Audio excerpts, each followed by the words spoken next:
एक छोटा सा गांव जहां बारिश आती है, लेकिन साथ में बहुत कुछ बहा लेके जाती है। गरीब रोधू के लिए यह बारिश किसी श्राप से कम नहीं है और अमीर विक्रम सिंह के लिए यह मौसम सिर्फ चाय पकौड़े का मजा है। लेकिन एक दिन ऐसा आता है जब हालत सब कुछ बदल देता है। गोरी, कुछ चाय पकौड़े होते तो इस बारिश में मजा आ जाता। सही बोला तुम, लेकिन हम गरीबों का यह सब कहाँ से मिलेगा? हमारे पेट को शांत करना हमारे लिए मुश्किल पड़ गया। यह बारिश में तुमको भी कोई काम नहीं मिल रहा है, पता नहीं हम कैसे गुजारा करेंगे। मम्मी, पापा सही बोल रहे हैं, मुझे भी चाय के साथ पकोड़े खाने का दिल कर रहा है। चिन्नू बेटा, हम गरीबों का यह सब मजा लेना कहाँ सोच पाएगा। यह बारिश का दिन सिर्फ अमीरों के लिए खुशी लेकर आती है और हमारा जैसा गरीब लोगों के लिए भूख और परेशानी लाती है। रुको, मैं देखती हूँ, अगर कुछ खाने का मिल जाए तो लेती हूँ। गोरी रसोई घर में से कच्चे मूंगफली को भून के प्याज और हरी मिर्च मिलाकर लती है। वाह, तुमको मूंगफली कहाँ से मिला? बारिश में इससे अच्छा और क्या हो सकती है। ले बेटा, तू भी मजा करके खा। मैं गांव में किसी के घर में काम करके दिया था और वह बदले में मुझे यह दिया। अमीरों का बांग्ला जहाँ सर्व सुकून है और बारिश में चाय पकोड़े का मजा है। कमला गरम गरम पकोड़े के साथ चाय लेकर आती है सबके लिए। चाय और पकोड़े डेली डेली अच्छा नहीं लगता है। अगर मूंगफली मिल जाती प्याज हरी मिर्च के साथ तो मजा आ जाता। तुमको चाय पकोड़े मिल रहा है, लेकिन गरीब लोग तो चाहते हुए भी नहीं खा पर रहा है, तो जो मिल रहा है उसमें खुश रहो। फिर विक्रम सिंह बाहर जाके बैठती हैं। फ्रिज में चिकन, मटन, फिश के अलावा कुछ नहीं है, तो यही खाना पड़ेगा। आज मैं सोच रही थी रात को खाने में मटन बनाऊं, तो तुम क्या कहती हो, मटन बनाऊं कि नहीं? डेली डेली यह सब खाना अच्छा नहीं लगता है। साग सब्जी होता तो अच्छा लगता। लेकिन अभी तो घर में साग सब्जी है ही नहीं। अभी तो बाहर बहुत बारिश हो रही है, तो आप कैसे जाओगे? बारिश कम होते ही आप बाहर जाकर बाजार से साग सब्जी लेकर आना। पता है कमला, जब माँ जिंदा थी और हम भी छोटा छोटा था, गांव में हमारा एक बीघा भी जमीन नहीं था। लोगों की जमीन से माँ ताजी ताजी साग सब्जी लेकर आती और हमको बना कर देती। वह खाने में जो स्वाद था वह आज के साग सब्जी में कहाँ मिलता है। तो इतना साग सब्जी मिलते हुए भी हम सोचते काश थोड़ा सा चिकन होता तो और मजा आ जाता। और आज जब रोज रोज साग सब्जी के जगह चिकन मटन मिलता है तो ऐसा लगता है उस टाइम जैसा साग सब्जी मिलता तो और मजा आ जाता। किसी ने सही ही कहा कि जो चीज हमारे पास होती है उसकी कदर हम नहीं जानते हैं। जब वह चीज हमारे पास नहीं होती है तो हमको उस चीज का कदर समझ में आता है। इसलिए इंसान को जब जो मिलता है उस चीज को लेकर खुश रहना चाहिए। और उस तरफ रोधू के घर में रोधू और उसकी पत्नी गौरी और उसका बेटा चुन्नू तीनों मिलकर बिस्तर पर बैठे हैं। घर में खाना बनाने के लिए साग सब्जी चावल आटा कुछ भी नहीं है। मुझे तो समझ में नहीं आ रहा है कि क्या बनाऊं खाने में। तुम परेशान मत हो गोरी, मैं अभी बाहर निकाल कर जाता हूँ।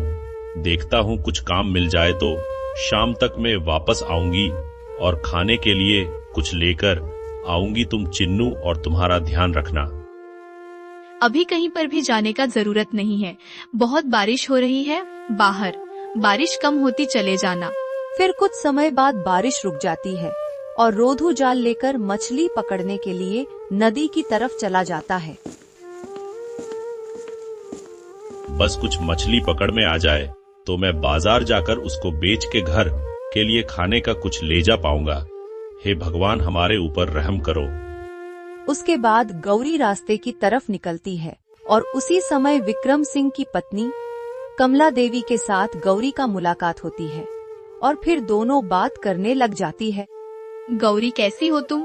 बहुत दिन बाद तुमको देख रही हूँ। तुम्हारा चेहरा इतना उदास क्यों है? ठीक हूँ मैं, आप कैसी हो? कोई परेशानी नहीं है, बस ऐसे ही। उसके बाद धीरे धीरे शाम होने लग जाती है और उधर राधू को भी मछलियाँ पकड़ना खत्म हो जाती है और रोधू भी मछलियाँ पकड़ के बाजार लेकर जाता है। फिर कुछ समय बाद विक्रम सिंह भी आता है बाजार सब्जियाँ खरीदने। तो वह रोधू को देखकर विक्रम सिंह रोधू के पास आता है और दोनों फिर अपना सुख दुख का बातें करने लग जाता है। सच में आप कितना अच्छे हो। मुझे तो विश्वास ही नहीं हो रही है कि आप इतना पैसा वाला होते हुए भी मेरे जैसा एक मामूली सा इंसान के आप इतना अच्छा से बात कर रही है और मेरे परेशानी को समझ रही है। ऐसा बोलकर मुझे छोटा मत करो रोधू। पैसा है तो क्या, लोग पैसा से नहीं दिल से अमीर होना चाहिए। जिसके पास दिल का अमीराई है वही दुनिया का अच्छा और ईमानदारी सच्चा इंसान होता है। सच्ची आप जैसा इंसान इस दुनिया में बहुत ही काम मिलेगा, वरना तो पैसा वाला लोग हमारे जैसा गरीब लोगों को पीस के मारना चाहती है। लेकिन आप उनमें से नहीं है। अब तो हमारा परेशानी समझ पाती है और आप हमारे साथ देना चाहते हैं। यही मेरे लिए सबसे बड़ी बात है। और किसी ने सही कहा कि लोगों को पैसा से नहीं दिल से समझा करो। सही बोला तुम। जो लोगों का परेशानी समझ पाती है भगवान उनको समझ पाती है।